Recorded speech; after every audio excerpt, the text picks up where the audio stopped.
ହରିର ଭାବ ଜାଣେ ଜଗନ୍ନାଥ ହରିର ଭାବ ଜାଣେ ଜଗନ୍ନାଥ ପଞ୍ଚସଖାଏ ଓଡ଼ିଶା ମହନ୍ତ ପଞ୍ଚସଖାଏ ଓଡ଼ିଶା ମହନ୍ତ ଏ ଓଡ଼ିଶା ଅନୁପମ ମଠରେ 5 ଜଣ ହଉଛନ୍ତି ମହନ୍ତ ଆମରି ମାନଙ୍କ ପାଇଁ ସେ ରହିଛନ୍ତି ଏପର୍ଯ୍ୟନ୍ତ ଜୀବିତ ସେ ନାମେ ଜନ୍ମ ହଉଛନ୍ତି ପୁଣି ଯାଉଛନ୍ତି ଜନ୍ମ ହଉଛନ୍ତି 12 ଥର ଜନ୍ମ ହେଇସାରିଲେଣି ତେଣୁ ପ୍ରଭୁକୁ କହୁଛନ୍ତି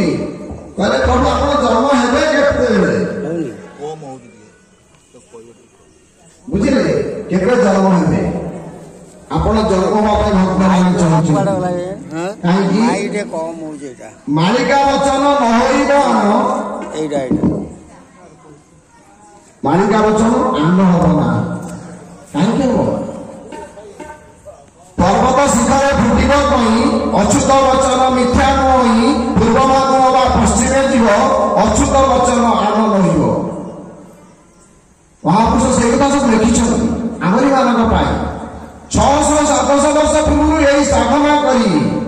ଅଣାକାର ସାଧନା କରି ସେ ଆମ ପାଇଁ ଲେଖିଦେଲେ ଆମ ଭିତରେ ସେ ଜିନିଷ ସବୁ ଅଛି ତା ଭିତରେ ଆମେ ପଶୁ କାଲି କହୁଥିଲେ ବାଜୁଛି 12 ବାଦ୍ୟ ଲାଗିଛି ରାସ ଭାରି କରି କହିଲେ ଯେ ଶ୍ରୀ ଅଚ୍ୟୁତ ଦାସ ବାରିବୁ ବାସନା ଦେବେ ଗଙ୍କୁ ନାଳ ପରେ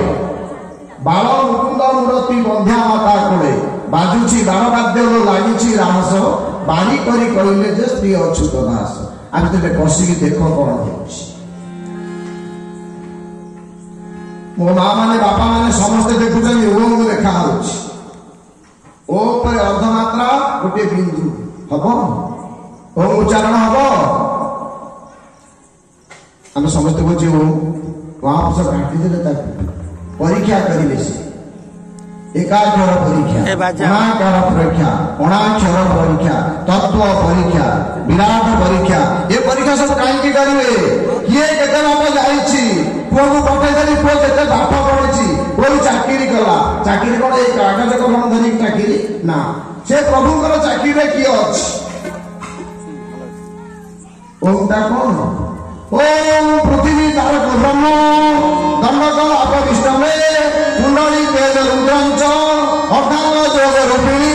ବିନ୍ଦୁ ପରମ ସିଂହାସନ ପରମାତ୍ମା ପରାତ୍ମକ 3ଟା ବିନ୍ଦୁ ତାର ଅର୍ଦ୍ଧମାତ୍ରା ଆମେ ଗୋଟିଏ ବିନ୍ଦୁ ଦେଇଦେଲେ ଓಂ ହବ ମହାପୁରୁଷ କାଟିଦେଲେ କଣ କହିଲେ ଶୁଣନ୍ତୁ କୁଣ୍ଠା କୁଣ୍ଠି ଭାବେ ପ୍ରଣବ କହିବେ ଏକାକ୍ଷର ତତ୍ଵ ଏକାକ୍ଷର ତତ୍ଵ ପରୀକ୍ଷା କରିବି ଶୁଣରେ ବ୍ରଜ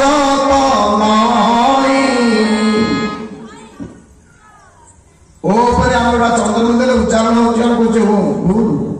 କଣ ଉପରେ ଆମର ଚନ୍ଦ୍ର ଦେଲେ ତାର ଉଚ୍ଚାରଣ କଣ ହଉଛି କଣ ହଉନି କଣ ମହାପୁରୁଷ କହିଲେ ପୃଥାକୃତି ଭାବେ ପ୍ରଣବ କହିବେ ଏକାକ୍ଷର ତତ୍ଵ ନେଇ ଏକାକ୍ଷର ତତ୍ଵ ପଛିନ କରିବୁ ଶୁଣରେ ବ୍ରଜ କମଇ ତତ୍ଵ ରହିଲାଣି କୋଉଠି एकाक्षर ब्रह्म एई त्रय बिंदु पर से भाव ग्राही सजनी गो आगो सजनी गो दास अच्युत कहई सजनी गो दास अच्युत कहई सजनी गो सजनी गो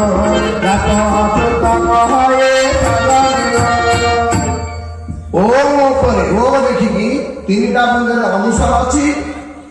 आउ गोटे अछि कोन चंद्र बिंदु अछि आउ गोटे बिंदु अछि उच्चारण हम ना नहीं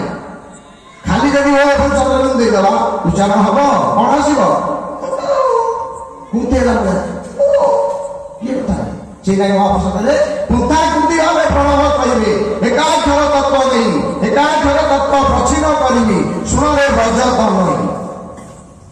ये तत्व को प्रचिन करी लिखिक रखी बुझे मो पुओ झी मो गुरु किंतु गुरु मैंने बुझे गुरु जे कर्मे मंत्र दे